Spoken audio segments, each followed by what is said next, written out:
रेशमा जी की सास गांव में रहा करती थी अपने दूसरे बेटे के पास। जब उनके पति की मृत्यु हो गई तब अपनी सास के पास चली गईं ताकि वह उनकी देखभाल कर सके।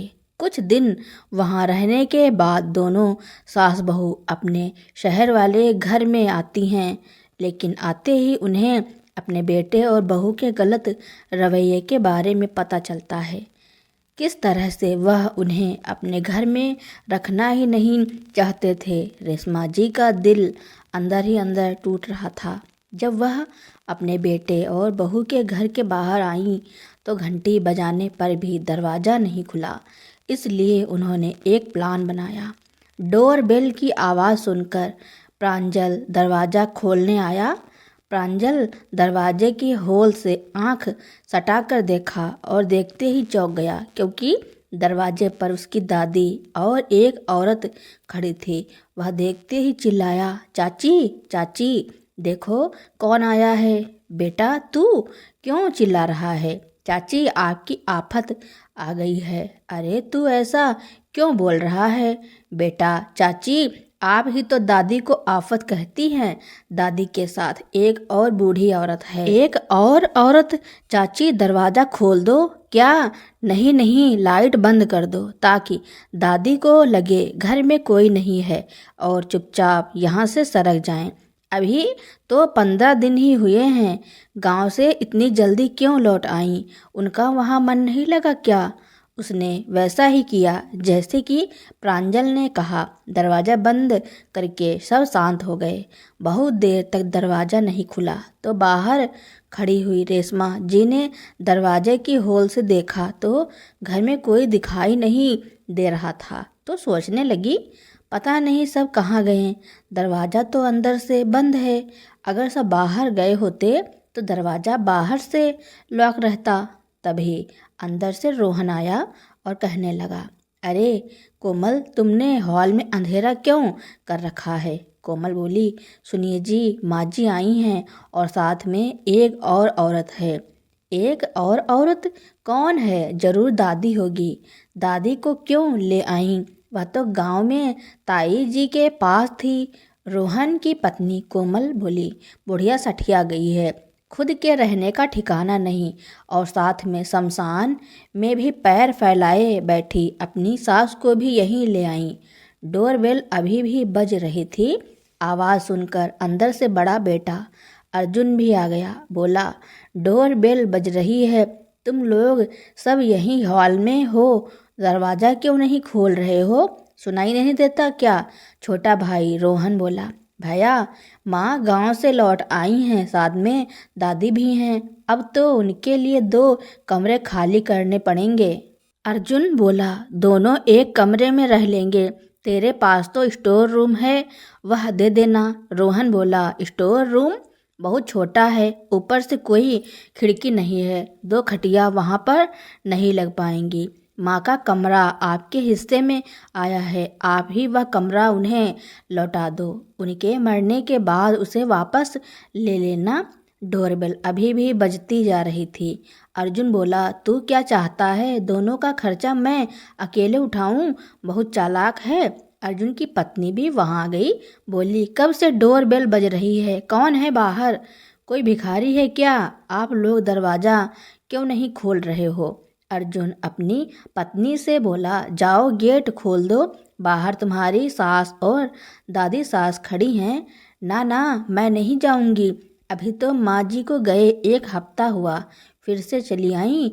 वहाँ मन नहीं लगा क्या? क्यों झोला उठाए वापस चली आई? उनके कमरे में तो मेरी सहेलियाँ बैठी हैं, पता नहीं क्या सूझा। रेखा को पूरा दरवाज़ा खोलती है तो देखती हैं रेखा और कोमल के मम्मी पापा आए हैं। अंदर आते ही कोमल की माँ बोली, इतना देर क्यों कर दी दरवाजे खोलने में? एक तो बुलाती हो फिर दरवाज़ा नहीं खोलती हो। कोमल अपनी माँ को देखकर खुश हो जाती हैं। माँ यहाँ पर? प्रांजल ने बोला कि दादी आई है। कोमल की माँ ने कहा, फ़ोन आया था, तेरी तबीयत खराब है, मुझसे रहा नहीं गया। मैं तुरंत घबराई घबराई चली आई और तूने गेट पर खड़ा करके मेरा भी टाइम खराब कर दिया। अब जा एक गिलास पानी ला। पर माँ, मैंने तो कोई फ़ोन नहीं किया था और मेरी तबीयत भी ठीक है। तभी रेशमा जी और उसकी सास रामकली जी लाठी का सहारा लेते हुए अंदर आती हुई कहती हैं, हमने समधन जी को फ़ोन करके बुलाया है क्योंकि तुम लोग दरवाज़ा तो खोल नहीं रहे थे, इसलिए मैंने यह तरीका अपनाया ताकि दरवाज़ा खुल जाए। रामकली जी बोली, गेट खोलने में इतनी देर क्यों लगा दिया? हम पड़ोसियों के घर चाय पीने गए थे, वहीं से फ़ोन लगाया। बड़ी बहू बोली, खाना खाने के बाद आंख लग गई थी।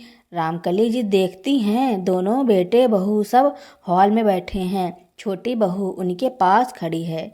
रामकली जी को माजरा कुछ समझ नहीं आया। पहले उन्होंने अपनी सास रामकली जी को लेकर अपने कमरे में गई तो देखा बड़ी बहू रेखा की सहेलियां वहां पर बैठकर सब पार्टी कर रही थी, गपशप लड़ा रही थी, अच्छे अच्छे पकवान खा रही थी। उनका सामान इधर उधर बिखरा पड़ा है। यह सब देखकर घबरा गईं। फिर अपनी सास रामकली जी को दूसरे कमरे में बिठाया और अपनी बड़ी बहू के पास गईं।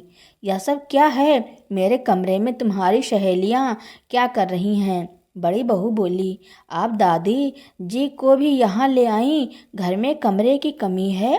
रेशमा जी बोली, घर में 6 कमरे हैं, एक में तुम रहती हो, दूसरे कमरे में छोटी बहू, एक कमरे में तुम दोनों के बच्चे रहते हैं, एक गेस्ट रूम है, बाकी 2 कमरे तो खाली है ना। वैसे भी मैं माँ जी को अपने कमरे में ही रखेंगे, इसलिए कमरा तो फिर भी एक रह गया। अर्जुन बोला, वह क्या बात है ना माँ, हमारे घर का बंटवारा कर लिया है। तुम्हारे बाप के गुजरे अभी 1 महीने भी नहीं हुए, तुमने घर का बंटवारा कर लिया। बड़ी बहू, क्या संस्कार लेकर आई हो? अपनी सहेलियों के साथ पार्टी कर रही हो। तुम्हारे ससुर को गए हुए 1 महीना भी नहीं हुआ है और यह सब शुरू हो गया। मेरे रहते हुए घर कैसे बांटे तुमने? आदमी तो हम उतने ही हैं, कमरा कम कैसे पड़ गया? छोटा बेटा बोला, दोनों के हिस्से में 3-3 कमरे आए हैं माँ, एक हम पति पत्नी को चाहिए, एक मेरे बच्चे और एक मुझे गेस्ट रूम के लिए चाहिए। रेशमा जी बोली, ऐसा करो बेटा, दोनों भाई एक ही में गेस्ट रूम रख लो, 2 गेस्ट रूम की क्या ज़रूरत है? अर्जुन बोला, माँ आप स्टोर रूम में रह लो, वहाँ ज़मीन पर गद्दे बिछा देंगे। अब देखो ना, उसकी माँ भी आ गई है, उधर रेखा की सहेलियाँ भी हैं। एक काम करो, आप स्टोर रूम में रह लो। बेटा, दादी तो गांव की है, उनको खुले में रहने की आदत है और स्टोर रूम बहुत छोटा है, उसमें खिड़की भी नहीं है, घुटन हो जाएगी, तो मैं अपने कमरे में ही रहूँगी। बहू अपनी सहेलियों से बोली, पार्टी खत्म हो गई है तो यहाँ से चलते बनो। माँ जी ने अभी 1 घंटे पहले ही तो वह घर में आई हैं, अभी मैं उन्हें जाने के लिए कैसे कह सकती हूँ? दरअसल रेशमा जी के पति की मृत्यु हो चुकी थी। बेटे की अचानक मौत से रामकली जी सदमे में चली गई थी और बीमार रहने लगी थी। रेशमा जी अपनी सास को माँ की तरह मानती थी, उनका बहुत सम्मान करती थी, इसीलिए सासू माँ की देखभाल के लिए वह कुछ दिनों के लिए गांव चली गई थी ताकि सास की सेवा कर उन्हें ठीक कर सके। पूरे 20 दिन बाद वापस आई तो वह सास को भी ले आई। बेचारी बहुत रो रही थी, अकेली हो जाएंगी, रो रो कर सूंघकर कांटा हो गई थी। रेशमा जी को अपनी देवरानी पर बिल्कुल भरोसा नहीं था, वह रामकली जी की सही ढंग से देखभाल कर लेंगी। कुछ दिनों में देवरानी भी अपने बेटे बहू के घर में रहने के लिए हमेशा के लिए जाने वाली थी, मगर आज अपने घर का वातावरण देखकर घबरा गईं। आज पहली बार उन्हें अपने बेटे पराये लग रहे थे। रेशमा जी स्टोर रूम वाले कमरे में बैठी थी कि स्टोर रूम के दीवार पर टंगी उनके अपने पति की फोटो को देखा तो रो पड़ी।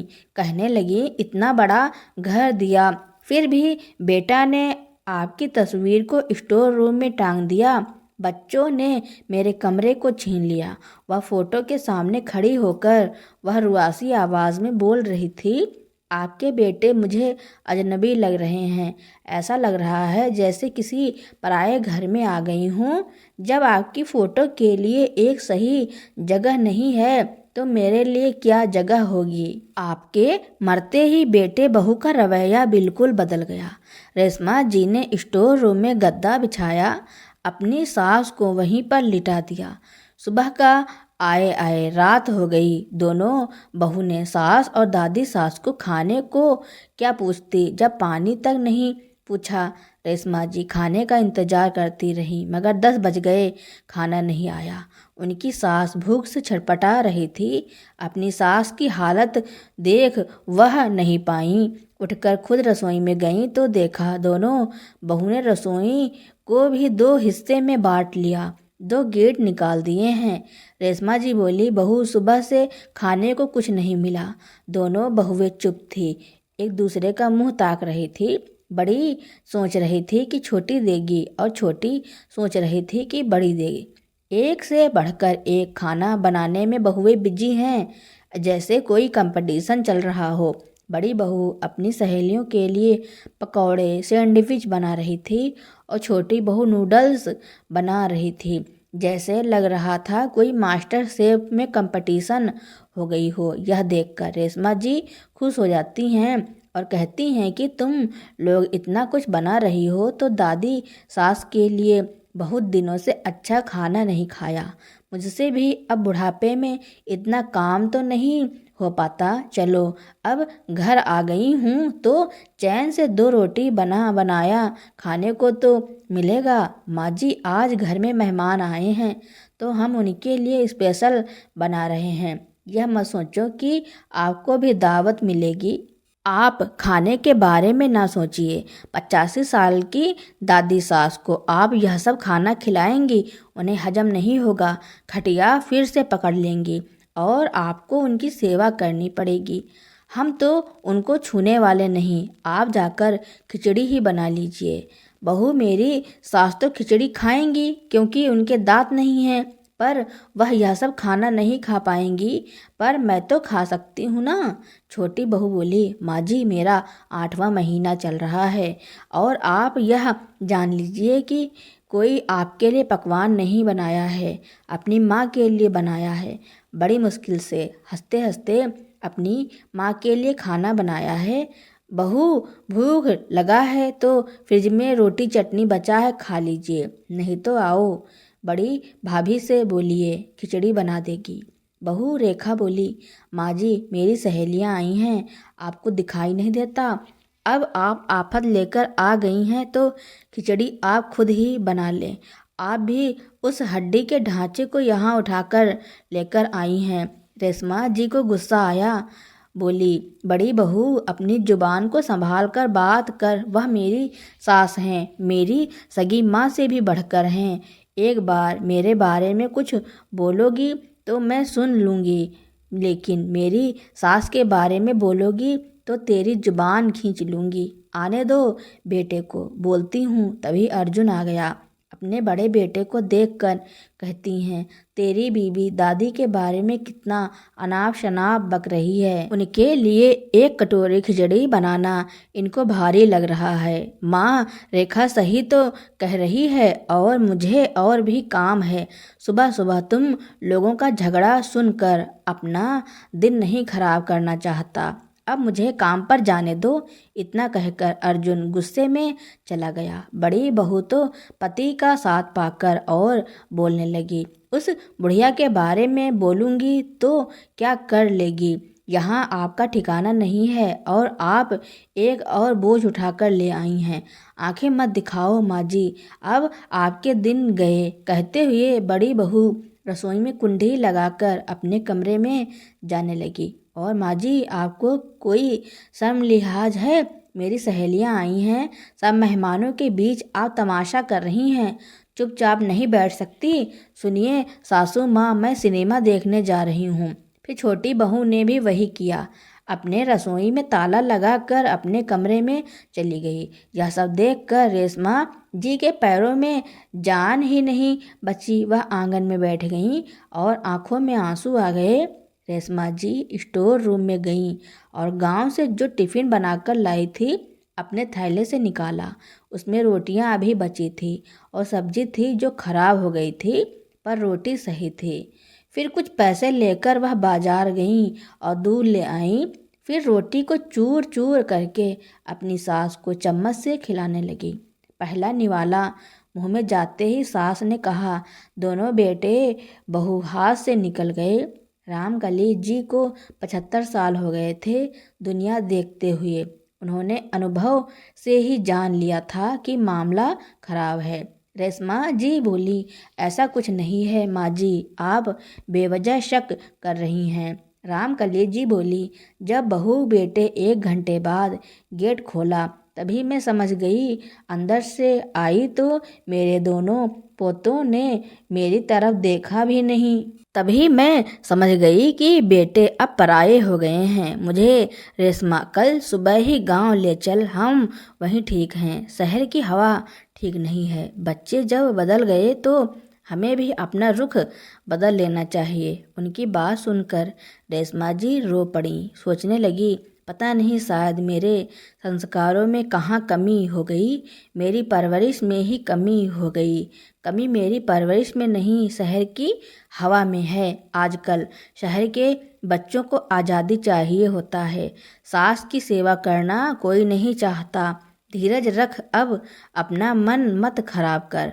उन बच्चों के लिए इतना कहकर रामकली जी अपनी बहू रेशमा जी की आंखों में आंसू पोंछने लगी और प्यार से सर पर हाथ फेरा। थोड़ा अपनापन मिला तो वह फूट फूट कर रो पड़ी। दिल में दबे जज्बात बाहर निकल आए। रामकली जी बोली, तू मुझे 2 रोटी मत खिलाना, 1 रोटी तो भी खा ले। मैं भी तेरी सास हूँ। मेरी माँ पगली। रात को जब बेटे आए दोनों ने माँ और दादी की खोज खबर नहीं ली। अपने कमरे में जाकर सो गए। यह भी नहीं पूछा कि माँ ने कुछ खाया या नहीं, दादी ने कुछ खाया या नहीं, दादी की तबीयत कैसी है। बड़ी बहू आधी रात को सिनेमा देखकर सीधा अपने कमरे में चली गई और सब खिलखिला कर हंस रहे थे जैसे रात नहीं सुबह हुई हो। माँ अपने घर में अपने कमरे में नहीं, स्टोर रूम में सो रही हैं और पूरे घर में बेटे बहू ने कब्जा कर डाला है।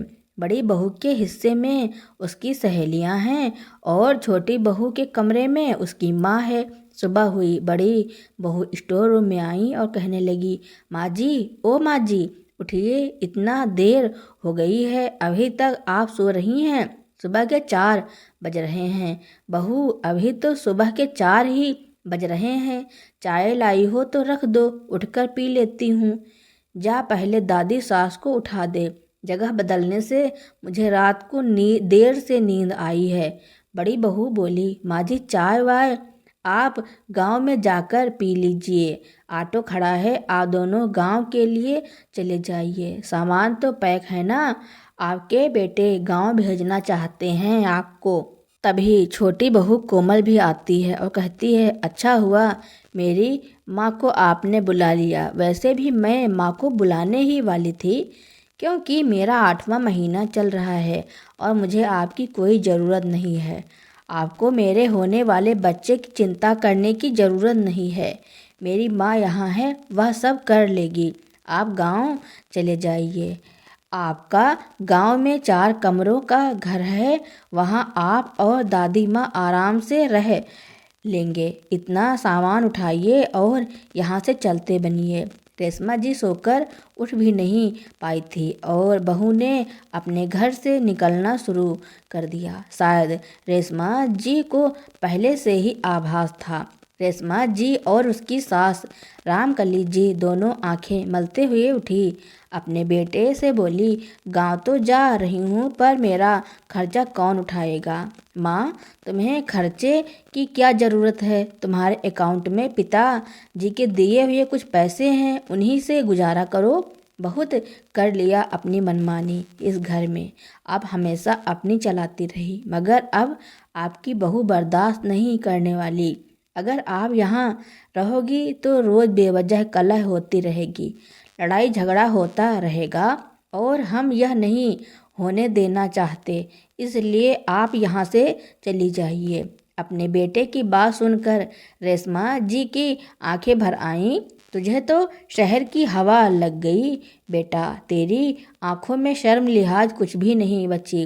अब पति की फोटो को उठाया और रोती रोती अपने घर को छोड़कर हमेशा के लिए गांव चली गईं। और बेटे भी इतने नालायक थे कि अपनी माँ को बस में भी नहीं बिठाया। पोता प्रांजल कहता है, माँ अब दादी को ऐसे घर में क्यों भगा रही हो, यह सही नहीं है। चुप रे, जा अपने कमरे में और सो जाओ, बड़ों के बीच में मत पड़ा कर, रेखा बोली। जब रेशमा जी गांव पहुंचती हैं तो देखती हैं कि उनके देवर वह गांव छोड़कर कहीं जाने की तैयारी कर रहे हैं। रेशमा जी की सास रामकली जी बोली, बेटा मोहन, तू कहाँ जा रहा है? एक बेटे के घर से तो भगा दी गई, अब तू भी हमें छोड़कर जा रहा है? हाँ माँ, मैं अपने बच्चों के साथ शहर जा रहा हूँ, पर तुम भी ध्यान रखना, अपने गांव की जमीन मत बेचना। देख आज रेशमा की क्या हालत हो गई। राधे श्याम के जाने के बाद वह भी बेघर हो गई। अब गांव में ही उसका ठिकाना है। रेशमा जी की हालत देखकर उनके देवर बहुत परेशान हो गए, लेकिन उन्हें शहर जाने की टिकट करवाई थी तो रेशमा जी को दिलासा देकर अपने बेटे के घर शहर चले गए, क्योंकि उन्हें तो विश्वास था उनके बेटे बहुए ऐसे नहीं हैं। रामकली जी और रेशमा जी दोनों गांव में ही अपना जीवन गुजार रहे थे। रेशमा जी अपनी सास का बहुत ध्यान रखती, समय समय पर उन्हें खाना बनाती खिलाती, उनकी खूब सेवा करती। और उधर शहर में दोनों बेटे निश्चिंत हो गए कि चलो माँ और दादी दोनों गईं, टेंशन खत्म, आफत हमेशा के लिए टल गया। बेटे बहू मिलकर खूब मज़े से पार्टी करते, डिस्को जाते। कोमल खुशी से चहकती हुई अपनी माँ के कमरे में गई। अब तो सारी टेंशन खत्म हो गई। अच्छा हुआ वह बुढ़िया अपनी सास को लेकर गांव चली गई। अब मैं अपने होने वाले बच्चे के लिए शॉपिंग कर लेती हूँ, एक पालना भी लाना होगा। सुनो बिटिया, तुम्हारे ससुर जी खत्म हो गए थे तो मैं तेरी गोद भराई नहीं कर पाई, अब हम गोद भराई की रस्म कर लेते हैं। हाँ तुम सही कह रही हो माँ। और कोमल, ऐसी हालत में तू शॉपिंग मत करने जा बेटा, मैं अकेले चली जाती हूँ। ठीक है माँ, मेरी फेवरेट रेड कलर का कपड़ा लाना, तब तक मैं अपनी सहेलियों को इनवाइट कर लेती हूँ। छोटी बहू ने तो अपना गोद भराई का रस्म किया, पर अपनी सास को नहीं बुलाया।